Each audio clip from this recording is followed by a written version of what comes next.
بسم الله الرحمن الرحيم اقرأ باسم ربك الذي خلق خلق الإنسان من علق اقرأ وربك الأكرم الذي علم بالقلم علم الإنسان ما لم يعلم كلا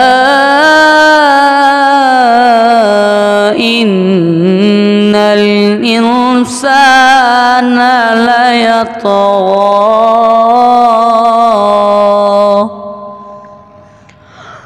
أن رآه استغنى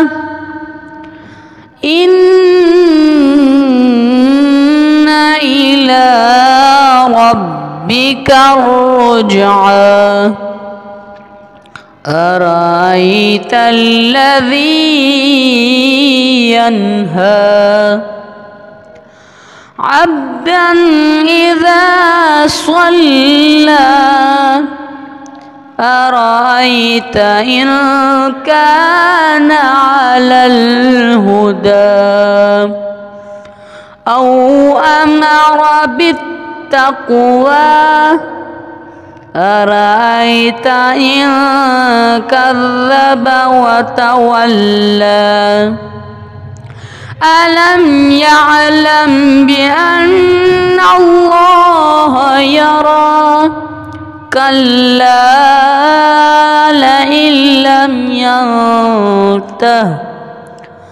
لنسفعا بالناصية ناصية كاذبة خاطئة فليدع ناديه